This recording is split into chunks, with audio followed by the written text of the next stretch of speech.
Bueno, Dios nos ayude, hermanos.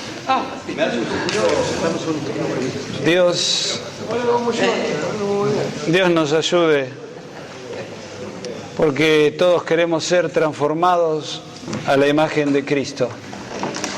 Así que esa es la gran necesidad. Y bueno, vamos a dar unos pequeños pasos de que entendemos cómo tratar de vencer esta herencia recibida. ¿Qué claves podríamos abrazar para liberarnos de esta enfermedad terminal?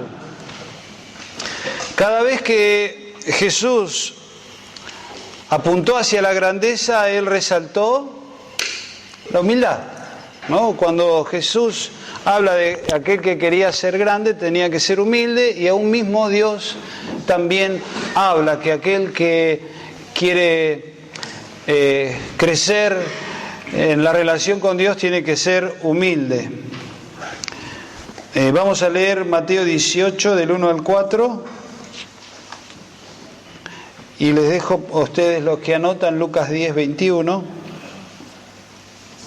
Mateo 18 del 1 al 4 y Lucas 10, 21. Leo Mateo. En aquel tiempo los discípulos vinieron a Jesús diciendo: ¿quién es el mayor en el reino de los cielos? Estaban preocupados. Y llamando Jesús a un niño, lo puso en medio de ellos y dijo: de cierto os digo que si no os volvéis y os hacéis como niños, no entraréis en el reino de los cielos. Así que cualquiera que se humille como este niño, ese es el mayor en el reino de los cielos. Y una de las claves es ser niño. ¿Y cómo es un niño? Un niño es confiado. Un niño no es desconfiado. Como hace un ratito dijimos, la tendencia a medida que vamos envejeciendo es a ser desconfiados. El niño acepta todo lo que sus padres dicen. No pone duda.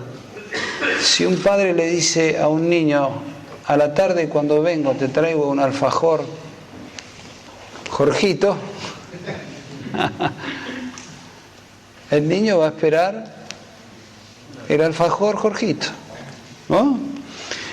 Un niño es confiado. El pecado nos hace perder la capacidad del pecado, el orgullo, la capacidad de ser confiados. Y Dios quiere restaurar esta cualidad en nosotros, de ser personas que son confiadas, que no desconfían. El otro aspecto de un niño es enseñable.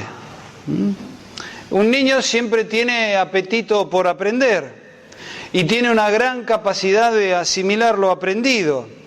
No tiene la mente cerrada, tiene la mente abierta. Es moldeable. Tiene una actitud de estar constantemente aprendiendo, de dejarse moldear. Por eso qué importante para nosotros es que tengamos esta capacidad, si queremos liberarnos del orgullo, de ser hombres que son enseñables. Enseñables por la palabra de Dios, enseñables por la obra del Espíritu Santo, por los hermanos. Siempre podemos aprender algo si conservamos esta actitud de ser enseñable. Así que un niño es confiado, un niño es enseñable, y otra característica es que no tiene pretensiones. Es el mismo. Mi nieto de 5 años, 6, vive en el fondo y yo creo que va a ser un maratonista, porque vive corriendo. Y entra a casa y entra corriendo y corre y va y viene, ve saludar a los abuelos, entra, corre.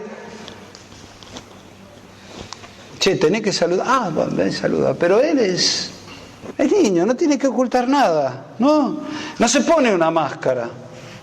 No, él no hace acepción de personas, sino que un niño acepta a las personas. Y la tendencia de un adulto es aparentar, es a controlarlo, es a no tener debilidades. Y Jesús dijo en Mateo 18:3, si no os convertís y os hacéis como niños, no podréis entrar. Tenemos que ser niños. No hay vida de Cristo sin la fe de un niño, sin la inocencia de un niño. Seamos como niños en nuestro espíritu y en nuestro corazón. Entonces, lo primero que nosotros podemos decir para liberarnos del orgullo es mirar a un niño y descubrir las cualidades que en él hay, como Jesús dijo. Un niño es confiado, un niño es enseñable y un niño no tiene ningún tipo de pretensiones. Se muestra tal como es.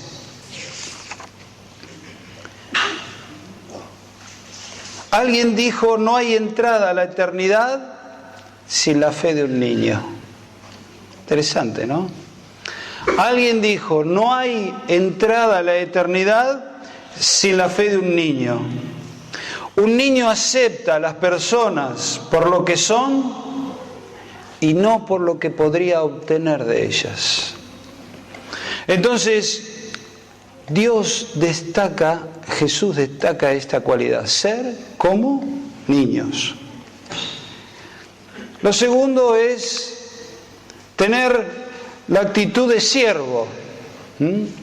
En griego es doulos, que significa que es sujeto a otro.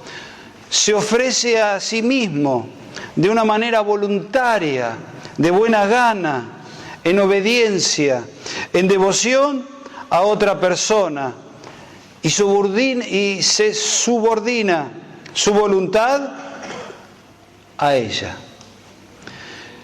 Jesús dijo en Marcos 10:45, no vine para ser servido, sino para servir.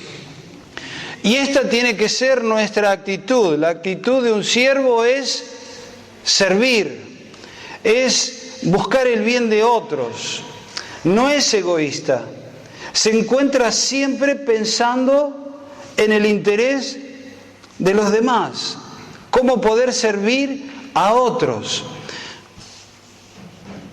Mateo 11:28 al 30, Jesús habla, aprended de mí, que soy manso y humilde de corazón, y hallaréis descanso para vuestras almas. Jesús es nuestro modelo. Jesús es el modelo que nosotros tenemos a imitar. Y de Él debemos aprender. ¿A qué? Claro, todos queremos los milagros, ¿no? Cómo pusiste la mano, cómo hiciste barro. Pero aprender la mansedumbre. Aprended de mí. Lo otro es un mandato.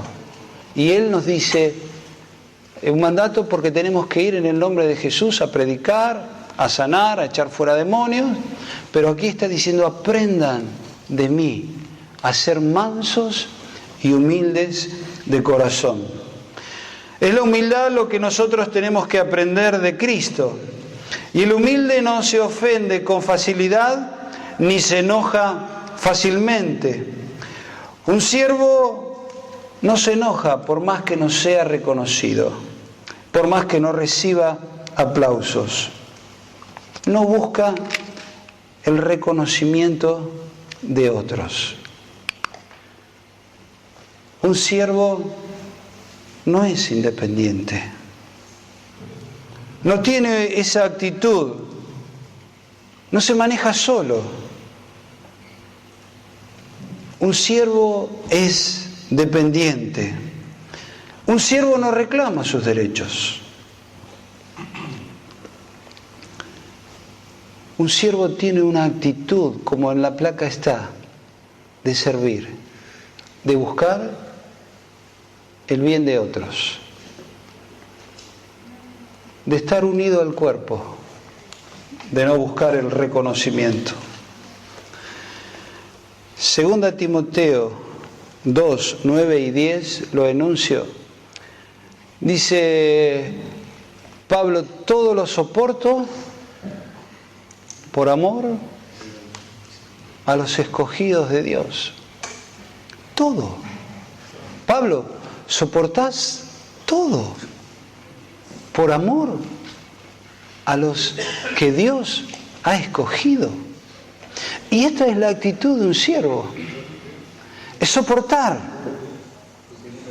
es perdonar. En 2 Corintios 12:15 dice, y yo con el mayor placer gastaré, ¿de qué? De lo mío. Y aún yo mismo me gastaré, aunque amando más. ¿Estás loco, Pablo? ¿Estás loco?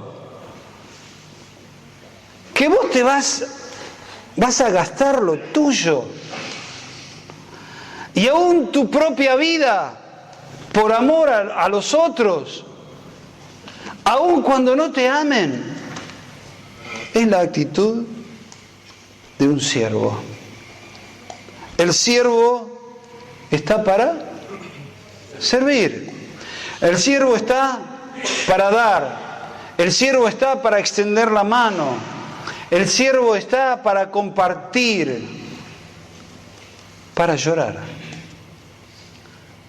Los otros días, visitando a una chica, una abogada con otra hermana, de cáncer, 35 años, flaquita está por el cáncer, un hijo que nació a los 6 meses, que no se le desarrollaron los pulmones, tiene 5 o 6 años, en vez de escribir así, escribe para arriba, tiene graves problemas de conducta.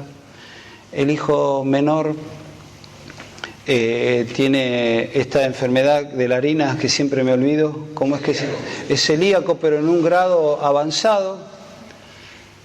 Y yo me quería poner a llorar ahí. La verdad, me emocioné. Me sentí impotente. Adentro mío, el Señor tiene 35 años. Quiere criar a sus hijos. Tenemos que llorar, hermanos, ante el dolor de otros. Algo tiene que pasar en nuestro corazón. Por supuesto, oramos. Le puse todas las ganas, toda la fe, no sé si la fe las gana. Proclamé 35 años más vas a vivir, qué sé yo, Dios te dé 35 años más, no fue una palabra profética, oramos, Señor, que te dé 35 años más para poder criar a tus hijos. Pero tenemos que tener la actitud de siervo, esa actitud que se conmueve, esa actitud que comparte, esa actitud que extiende la mano, porque nos libera del egoísmo. Yo voy a casa y mi esposa no tiene ese problema y mis hijos tampoco, aunque tienen otro problema, pero me puedo olvidar rápidamente.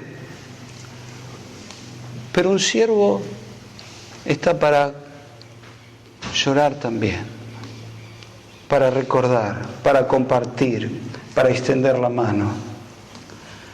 Yo me hice una pregunta. ¿Podré ganar a otros si no soy siervo? Y si gano a alguien y no tengo esta característica de siervo, ¿qué espíritu le transmito? ¿Cuál es el espíritu que yo le transmito si yo no tengo esta actitud de siervo?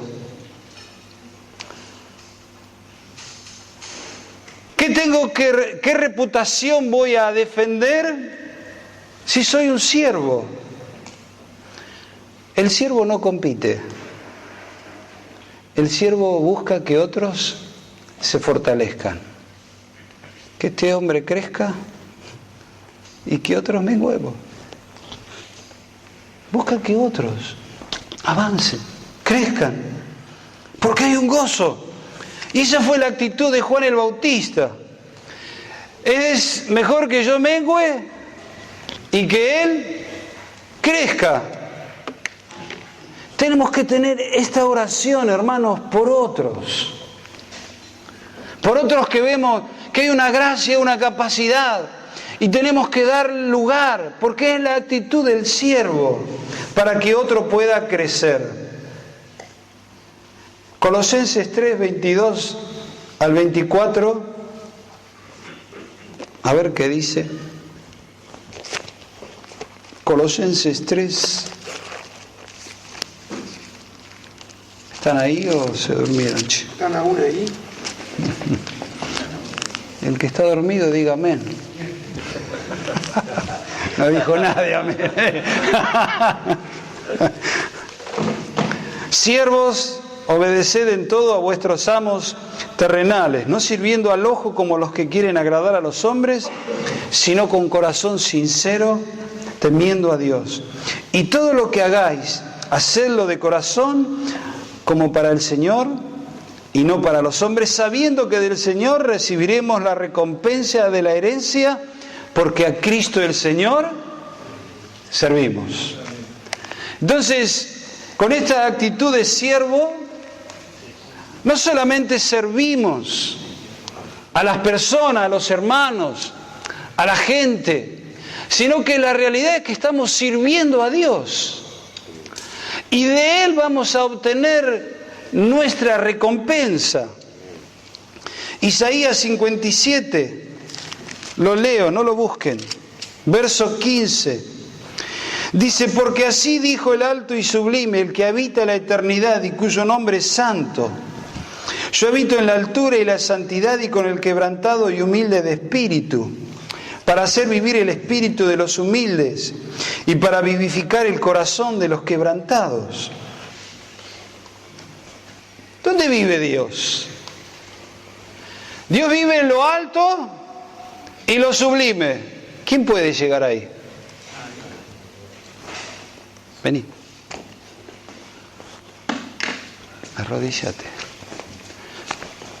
Pero Dios dice que vive con el quebrantado y humilde de espíritu. Dios tiene dos fases, allí arriba y aquí abajo. Y Dios vive con el quebrantado y humilde de corazón.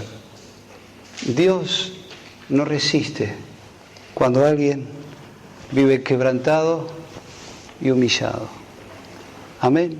Amén. Vivamos así.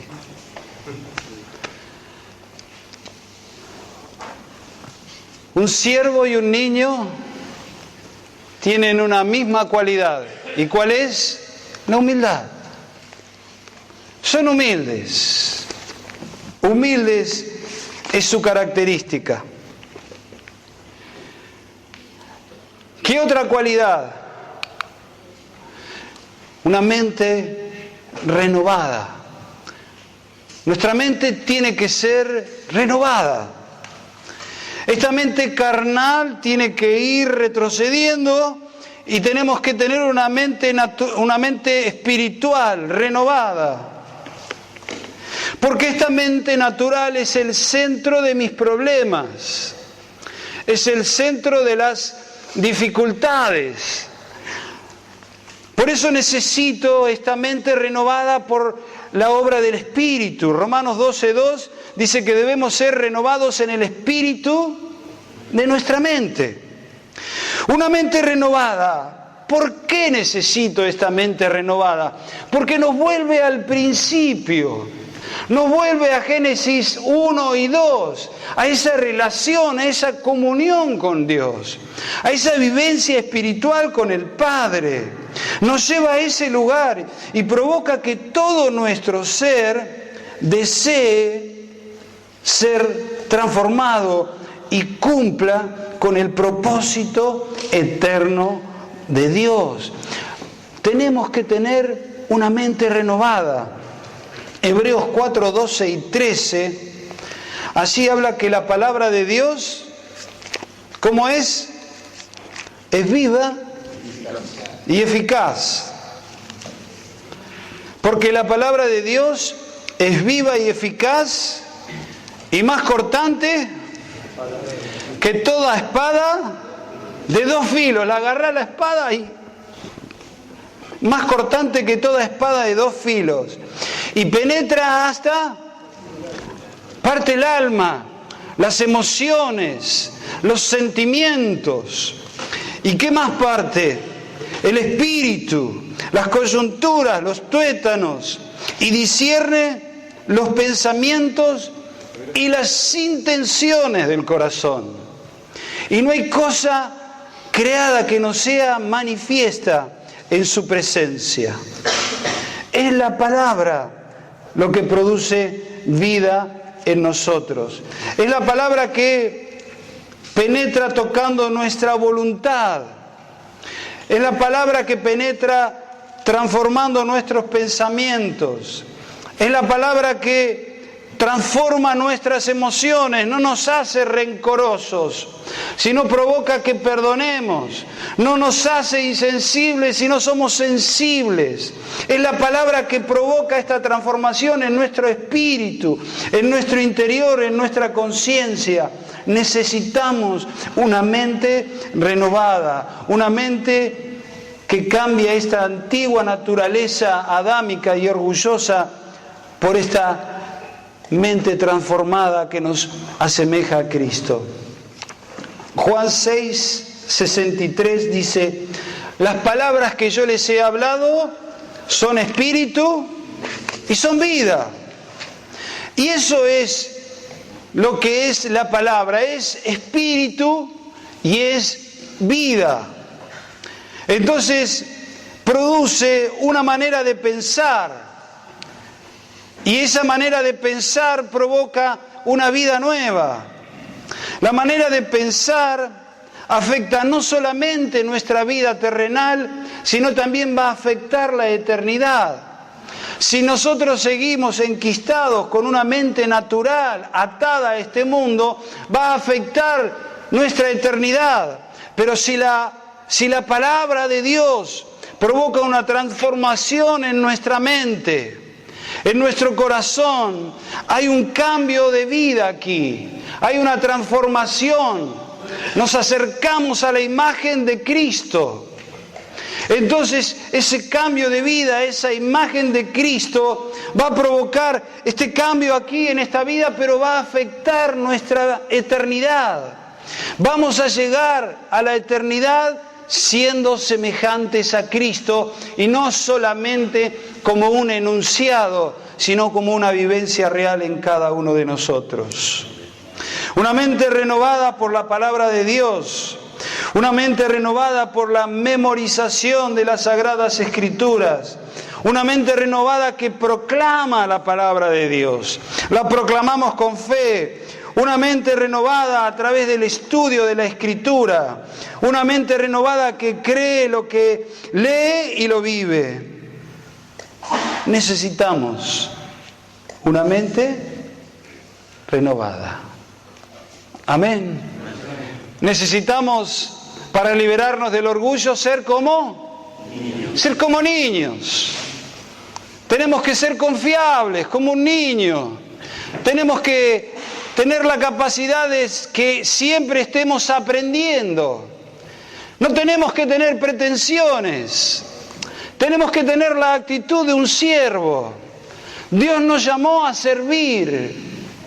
Y en este servicio hay funciones. Y estamos contentos y alegres por la función que Dios nos dio. Pero venimos a servir. Y servimos, como recién dijimos, a los hermanos, a la gente de afuera, pero en especial manera nuestro servicio es a Dios. Para ser liberados del orgullo necesitamos esta mente renovada. El que no lee, el que no medita, nunca va a tener una mente renovada. El que no escudriña las Escrituras, va a ser difícil que se le renueve la mente, por más que escuche mensajes. Necesitamos la revelación de la palabra. Dios nos tiene que hablar a través de la palabra. El Espíritu Santo tiene que usar la palabra para renovarnos. Y te pregunto y me pregunto, ¿qué nos dijo Dios en esta última semana? O en estos últimos días para que esa mente sea renovada. Por eso es importante la palabra del Señor. Amén. Y como voy rápido, estamos llegando al final. Necesitamos corazón nuevo y un espíritu nuevo. Ezequiel 36, 26 y 27 es lo que está ahí. Dice, os daré, como hace un rato dijimos, a ver, yo puse del 25 al 28. Vamos a leerlo. Ezequiel.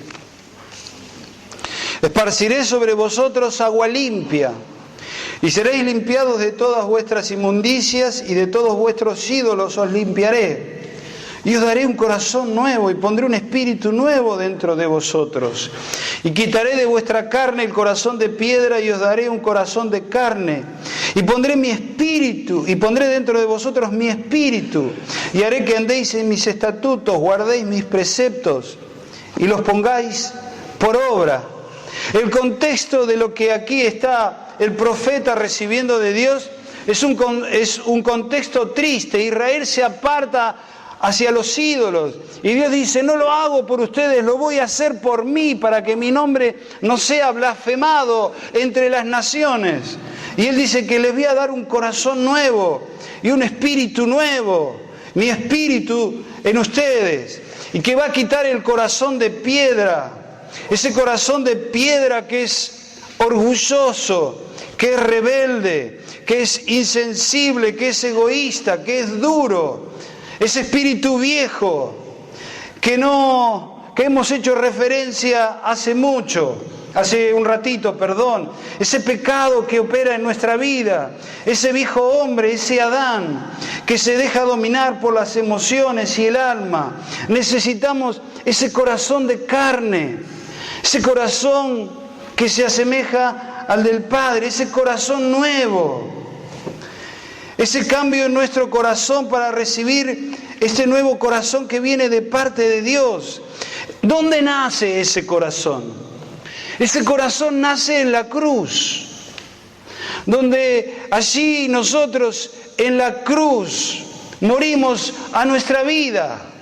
Ese corazón nuevo nace allí, a los pies de esa cruz, y comienza a desarrollarse y a crecer en un corazón nuevo, en un corazón de carne. ¿Cómo sería un corazón de carne? Un corazón nuevo. Es un corazón compasivo. Es un corazón sensible a Dios. Es un corazón sensible al prójimo. Es un corazón que no reclama sus derechos, que es humilde, que no resalta lo que es o lo que piensa que es, sino que es sincero, es sencillo, no es complicado. Necesitamos un corazón de carne y necesitamos el Espíritu de Dios, ese Espíritu que opera en nuestra vida, el Espíritu Santo. Y pondré dentro de vosotros el espíritu del ángel Gabriel, el espíritu del ángel Miguel, no. Y pondré dentro de vosotros, no está afuera, está dentro. A veces nuestra himnología es como que parece que fuera Superman, y baja y desciende. No está mal, pero el Espíritu vino a morar en nuestra vida. No es Superman. No es una nube flotando etéreamente, sino que el Espíritu de Dios viene a morar en nuestra vida, porque es el Espíritu del Padre. Y pondré dentro de vosotros, dentro mío, dice Dios, su Espíritu. Y para ser liberados del orgullo, del egoísmo, tenemos que recibir este Espíritu que viene del Padre, el Espíritu Santo. Y no te digo el día que recibiste lenguas o el día que recibiste una confirmación que el Espíritu Santo vino a tu vida, sino que es una constante, la obra del Espíritu en nuestra vida. Porque esto es espiritual, hermanos. Todo lo que hablamos, todo lo que nos llevamos para hacer en casa, si el Espíritu Santo no obra, no le damos lugar. Hemos venido acá 3 días a tener comunión solamente con los hermanos y ha sido lindo y nos olvidamos y damos vuelta a la página y seguimos. Esta obra es espiritual, es la obra de Dios, es la obra que hace en cada uno de nosotros, en nuestra vida. Nos vamos a ir de acá a nuestras casas, pero hay una obra espiritual y sobrenatural que es la que hace Dios. Por eso necesitamos la obra del Espíritu Santo en nuestra vida. Ese Espíritu que el Padre puso en nosotros, pero que debe crecer, debe agigantarse. Le debemos dar el lugar que Él tiene y que debe de tener en nuestra vida si queremos servir a Dios. Si queremos ser hombres llenos de su gracia, tenemos que darle lugar al Espíritu Santo de Dios que Él ha derramado sobre nosotros.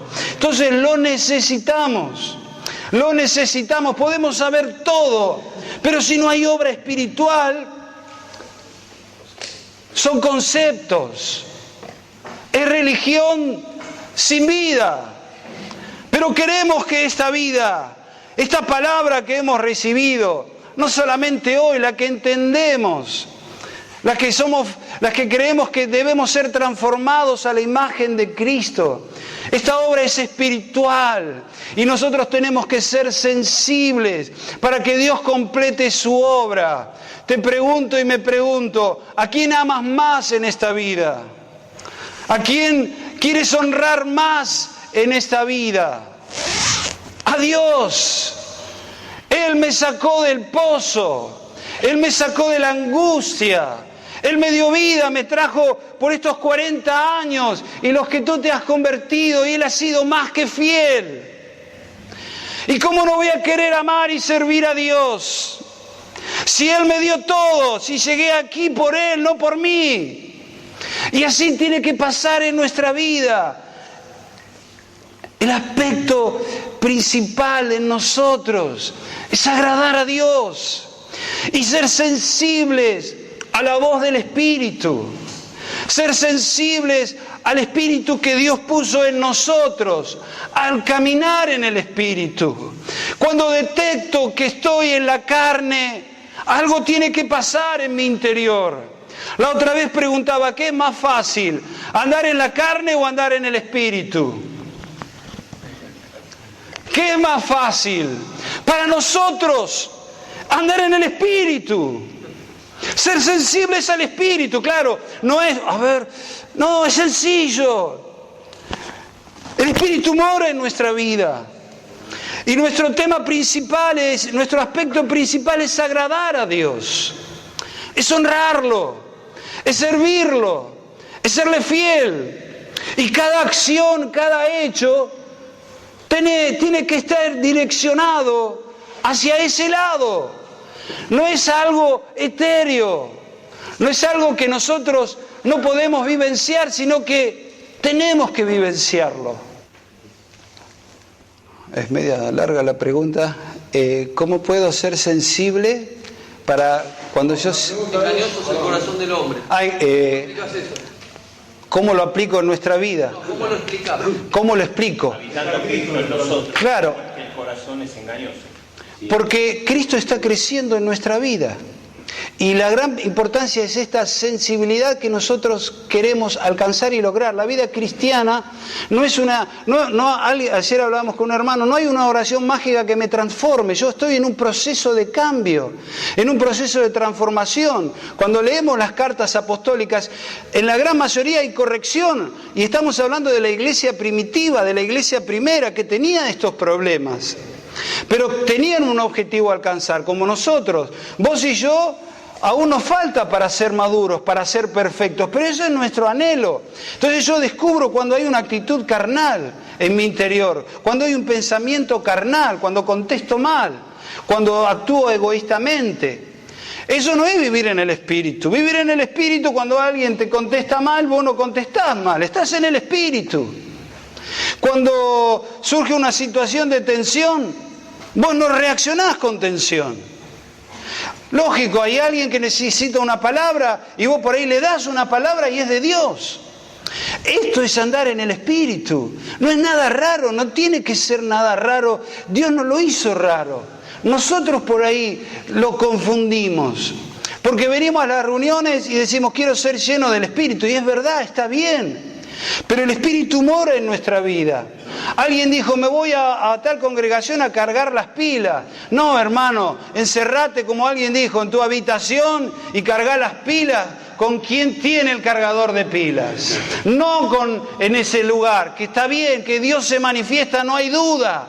Pero encerrate en tu lugar y pedile al Padre, al que tiene el cargador de las pilas, que te las cargue, que me las cargue.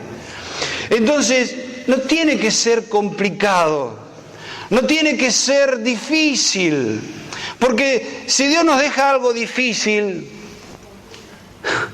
tiene que ser algo cotidiano y sencillo. Si vos partís, si yo parto mi vida, y aquí termino, porque se me calentó, se calienta el pico. Si yo parto mi vida en 24 horas, si pudiese partir y dijese cuántas horas vivo en el espíritu y en la carne, en tu trabajo, ¿vivís en la carne o en el espíritu?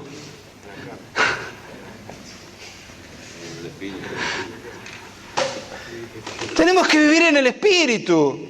Hagamos lo que hagamos. Aunque hablemos de trabajo, estoy en el espíritu. La reprendo y no se va. Se ve que me falta autoridad. Mi abuela era un piojo porque le gusta la pelada. Vivo en el espíritu. Viene mi jefe y me trata mal y yo lo trato bien. En la calle, como ayer Daniel decía, mirás algo fuera de lugar y empezás a controlar tus miradas, tus pensamientos. ¿Por qué? Porque querés vivir en el Espíritu, porque querés agradar a Dios. Y llegamos a casa y nuestra esposa está con los pelos parados. ¿Y qué nos vamos a meter en ese ambiente? Tal vez tiene razón los hijos, las situaciones. Y estamos en el Espíritu. Entonces, la vida en el Espíritu es la que nos acerca al Padre, a Cristo. Somos templo de Dios. Dios mora aquí. ¡Qué locura! Un Dios tan grande. Cuando miramos aquí este paisaje, ¿y cuántos árboles que dijiste vos ayer? 10 por año descubren. 10 árboles nuevos por año. No, criaturas o algo nuevo. 10 especies diferentes por año. Digo, ¡wow! Ese es Dios. Y miro esto, ese es Dios. Y Dios dice que va a poner su espíritu en este ataúd, en esta caja que molesta que es este Oscar. Pero Él pone su espíritu para que seamos hombres, sacerdotes, llenos de su gracia. Entonces tiene que ser más fácil vivir en el espíritu y no en la carne. Y percibir lo que Dios quiere hacer con alguien. ¿Por qué no? En la calle, cualquier lugar. Un joven está orando por sanidad, que Dios le dé el don. Y Dios me dijo a mí, este muchacho ora por el don de sanidad. Así que fui y le dije, ¿vos estás orando por el don de sanidad? Me dice, sí, claro. La mujer se puso a llorar. ¿Cómo sabe este? No, Dios sabe. Y le dije, bueno, yo normalmente los sábados tengo ocupados, es uno de los días de más actividad, pero voy a separar un día un sábado para estar con vos porque trabaja y nos vamos al hospital.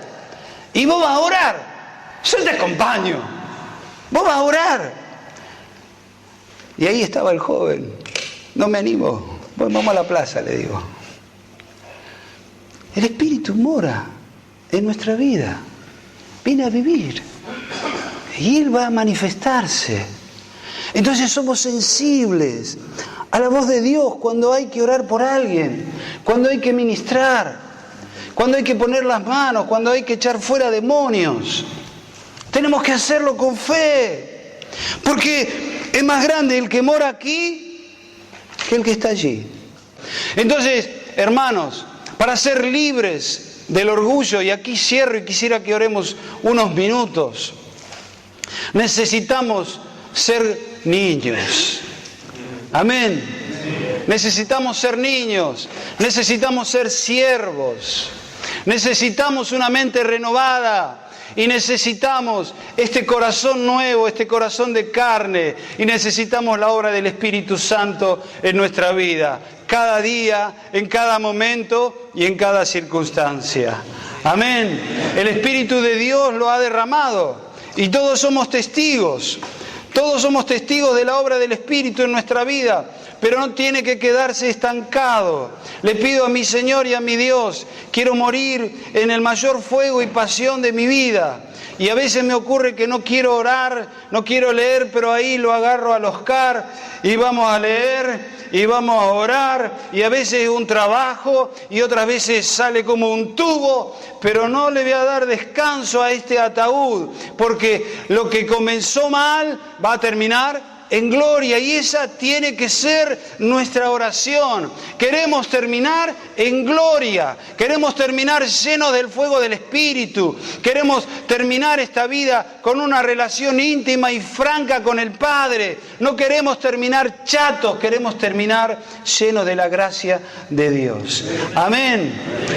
Muchos son jóvenes, pero aquellos que ya estamos hemos pasado más de los 55 años, estamos en los 60, sabemos, tenemos un gran recorrido, y la verdad, yo a veces veo a gente grande y como que han perdido el fuego y la pasión, y yo no quiero transitar eso. Quiero transitar este camino de pasión y de fuego para el Señor cada día. Y de la misma manera, si tú eres joven y tienes mucho por vivir, no dejes que el fuego de Dios se apague. No dejes que la expectativa por lo que Dios quiere hacer con tu vida, en tu familia, se apague. Tengamos una santa y una sana expectativa de lo que Dios quiere hacer, de lo que Dios se quiere manifestar. Necesitamos la obra sobrenatural de Dios. Necesitamos que nuestra vida sea cambiada por esta obra sobrenatural de Dios, del Espíritu. Necesitamos que otros sean transformados y tocados. Trabajamos como niños, trabajamos con la gente grande, vamos a lugares de necesitados, y así necesitamos la obra del Espíritu, la manifestación gloriosa de Dios. Amén. Seamos. ¿Qué más? Hay un siervo al lado tuyo. Necesitamos una mente y necesitamos el fuego, hermano. Que el fuego nunca se apague. Amén. Vení, cantamos, decir. Vamos a ponernos de pie, tenemos unos minutos. Sacamos las cámaras.